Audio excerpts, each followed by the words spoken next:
Here's a question that will probably make a few collectors squirm. Can an homage watch ever be better than the original?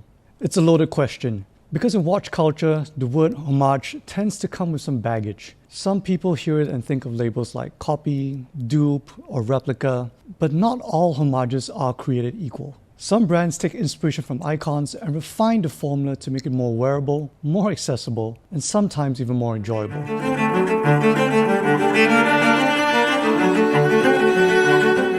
Today, we're looking at two watches that do exactly that. The Seiko SSC813 and the Baume Mercier Riviera.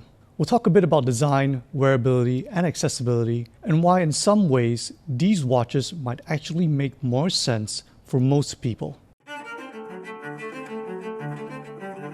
Before we get into comparisons, let's talk about why homage watches exist in the first place. When a design becomes iconic, like the Daytona's racing chronograph or the Royal Oak's angular steel case, it naturally inspires reinterpretation. People fall in love with those shapes, those proportions, and the stories behind them, but not everyone wants or is able to spend 5 or 6 figures to experience it. That's where watches like the Seiko and the Baume Mercier come in. They take that familiar DNA and bring it in a more approachable package, something that you can actually buy, wear, and enjoy every day. And once you remove price and prestige from the conversation, it becomes clear that some of these watches do certain things better. They're easier to wear, easier to live with, and sometimes a lot more fun. Let's start with the Seiko SSC813, affectionately known as the Seiko Panda. The Daytona influence is clear. The two-tone dial, triple register configuration, and that sporty tachymeter bezel. But despite the resemblance, it feels distinctly Seiko. That dial layout is functional, the finishing is crisp, and there's a subtle charm to how honest it feels.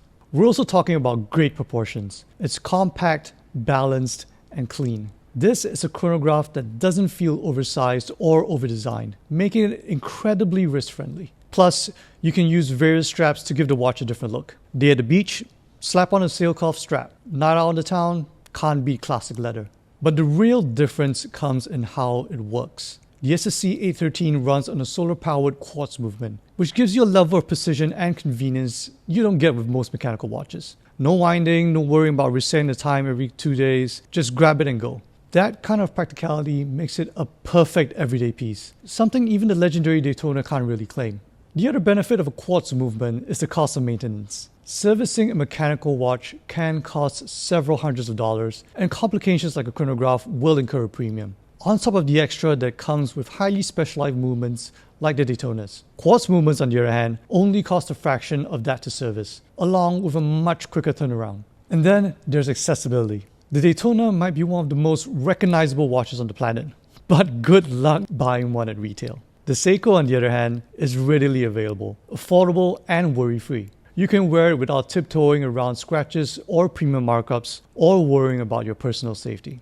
And that's what makes this watch so appealing. It gives you 90% of the emotional experience with none of the baggage. Next, let's talk about a different watch. This next piece is often mentioned in the same breath as the Royal Oak, and you could say that it's more of a contemporary rather than an homage. Nevertheless, the similarities are unmistakable. I'm talking, of course, about the Baume Mercier Riviera. The Riviera actually debuted in 1973, just 1 year after the Royal Oak. It shared the same spirit in that it was a luxury sports watch cased in steel with an integrated bracelet, but it had its own identity from the start. For one, it sported a 12-sided bezel as opposed to the Royal Oak's 8-sided one. Today's Riviera keeps that DNA intact, but modernizes it in a way that feels more approachable.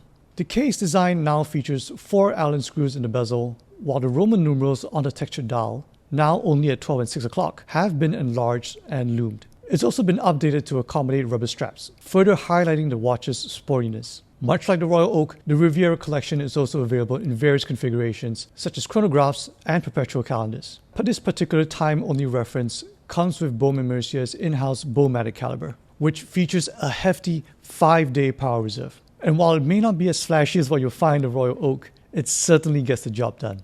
As you move up the complication ladder, the Riviera introduces other movement manufacturers and modules, which does help to keep pricing relatively soft. Of course, there's a stark difference when we talk about accessibility. You don't need to play the luxury watch waiting game. You just walk in, try it on, and if you love it, it's yours. You get the feeling of a high-end integrated design, but without the eye-watering price tag or the pressure that comes with owning something like a Royal Oak. What I think is really clever is that Baume Mercier didn't just imitate themselves. They evolved the idea. The Riviera of today feels like a natural continuation of that 1970s sports watch design language. Not a straight-up copy, but a confident reinterpretation.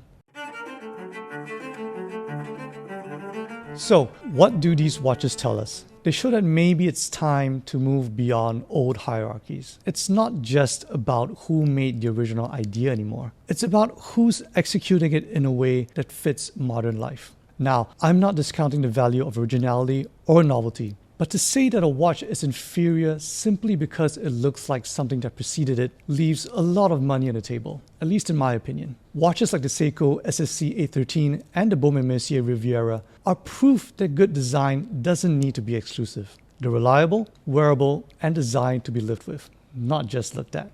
And honestly, that might be what makes them better for most people. Not because they outperform the originals or are just cheaper, but because they're easier to own and easier to connect with. Most importantly, you won't feel like throwing up after that first scratch or ding comes in. Going back to our original question, can an homage ever be better than a real deal? Now, this is going to sound like the mother of all cop-outs, but it really depends. Odds are that someone who's been exposed to watches for the past decade is going to have a very different answer compared to someone who's only spent a month getting into the hobby. A lot of die-hard collectors would say, hell no, just go for the real deal. And they would be right, because they're die-hard collectors. For them, close enough is just not good enough. But for most average enthusiasts and newcomers, if we're talking about everyday usability and emotional value, I think the answer to our question would be yes. Because sometimes the best watch isn't the one that sits at the top of the mountain. It's the one that fits seamlessly into your life and keeps reminding you why you fell in love with watches in the first place. But what are your thoughts on the subject? Are homage watches just table scraps, or are they enough to whet a certain appetite? Let me know in the comments, and don't forget to hit like and subscribe.